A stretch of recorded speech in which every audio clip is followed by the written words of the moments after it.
നമസ്കാരം.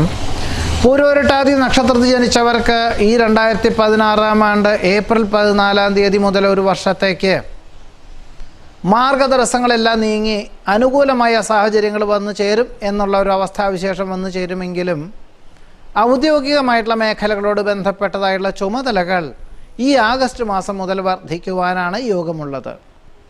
ആയതിനാൽ ഔദ്യോഗികമായിട്ട് അധികാരപരിധി വർദ്ധിക്കുന്നതിനാൽ ജന്മനാട്ടിലേക്ക് കുടുംബാംഗങ്ങളെ മാറ്റി താമസിപ്പിക്കേണ്ടതായ സാഹചര്യങ്ങൾ വന്നു ചേരും.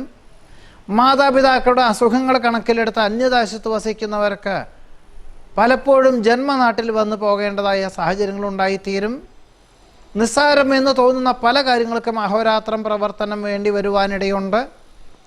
വാഗ്വാദങ്ങളിൽ നിന്നും പിന്മാറേണ്ടതാണ്.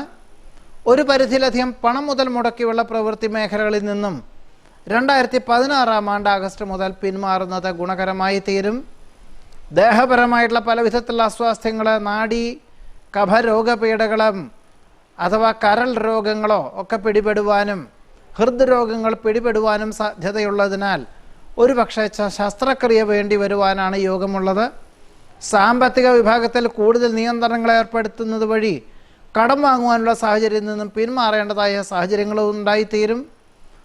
ഉചിതമെന്ന് തോന്നുന്ന പല കാര്യങ്ങൾക്കും അഹോരാത്രം പ്രവർത്തനം വേണ്ടി വരുവാനിടയുണ്ട്. വാസ്തവ വിരുദ്ധമായിട്ടുള്ള തോന്നലുകളെ അതിജീവിക്കുവാൻ വസ്തുനിഷ്ഠമായ സമീപനം വേണ്ടി വരുവാനിടയുണ്ട്. ഗുരു കാരണവന്മാർ നിർദ്ദേശിക്കുന്ന കാര്യങ്ങൾ അവലംബിക്കുന്നത് ഒരു പരിധിവരെ അനിഷ്ടാവസ്ഥകളെ പരിഹരിക്കാൻ ഉപകരിക്കുവാനും പൂരോരുട്ടാതി നക്ഷത്രക്കാർക്ക് ഈ 2016 ആണ്ടിലെ വിഷഫലമായി പറയുന്നു. നമസ്കാരം.